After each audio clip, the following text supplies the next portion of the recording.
নমস্কার বন্ধুরা, আশা করি সবাই খুব ভালো আছো। শুভমিতা ব্লগে সবাইকে স্বাগত জানাই। আজকে তোমাদের সাথে শেয়ার করব মাছের তেলের রেসিপি, তবে একটু অন্যরকমভাবে ভাজা মশলা দিয়ে।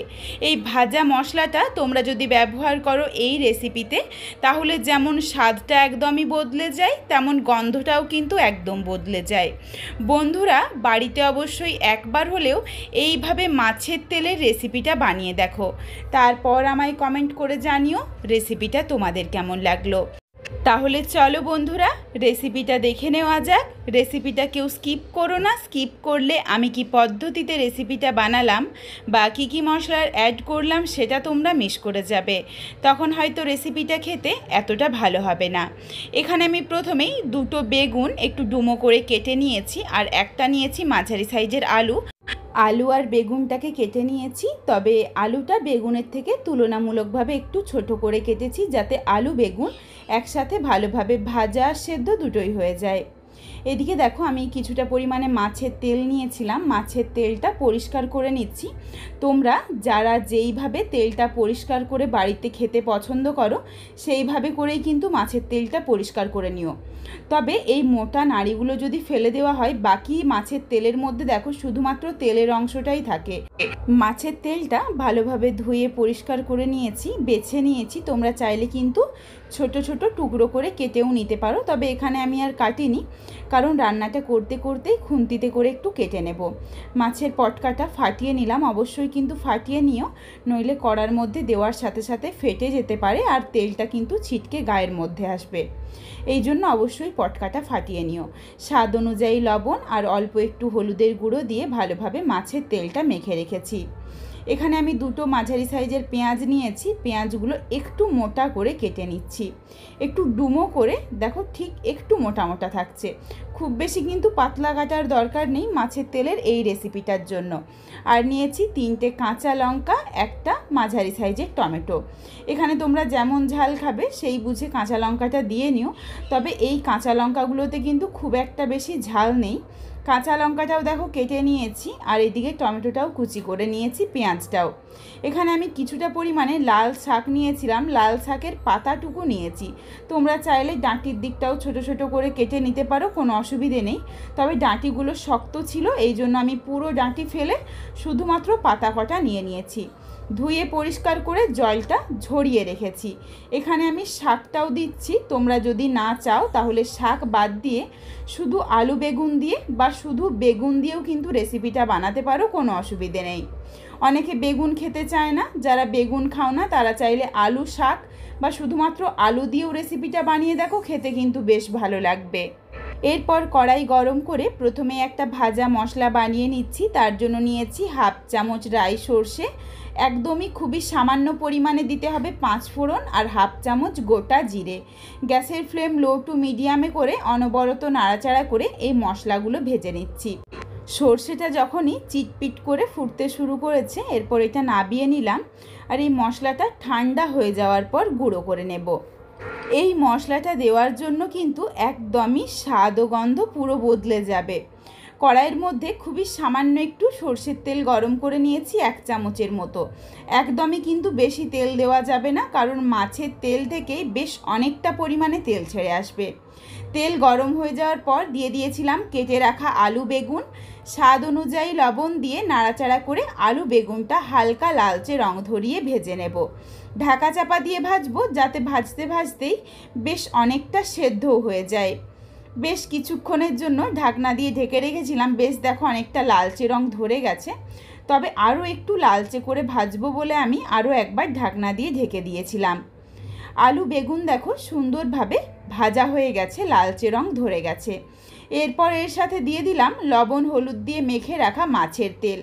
মাছের তেল দিয়ে নাড়াচাড়া করে মিশিয়ে বেশ কিছুক্ষণের জন্য ঢাকনা দিয়ে ঢেকে রাখবো, যাতে মাছের তেল থেকে সহজেই বেশ অনেকটা পরিমাণে তেল ছেড়ে আসে। এই রান্নাটার মধ্যে কিন্তু এক ফোঁটাও জলের ব্যবহার করা যাবে না। এই মাছের তেলের মধ্যেই কিন্তু সুন্দরভাবে সমস্ত সবজি সেদ্ধ ও ভাজা হয়ে যাবে। মাছের তেল থেকে দেখো বেশ অনেকটা পরিমাণে তেল ছেড়ে এসেছে, আর মাছের তেলগুলো এখানে যদিও আমি কেটে নিইনি, এই জন্য খুন্তিতে করে একটু চেপে চেপে কেটে নিয়েছি।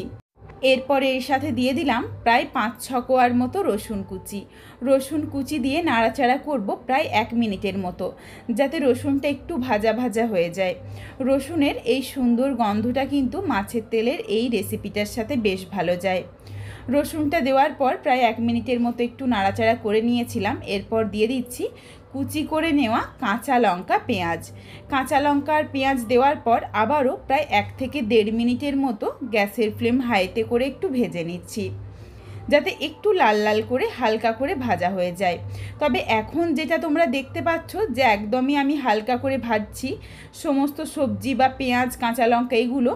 রান্নাটা শেষ হওয়ার পরে তোমরা বুঝতে পারবে প্রত্যেকটা কিছুই কিন্তু একদম লাল লাল করে ভাজা হয়ে যাবে।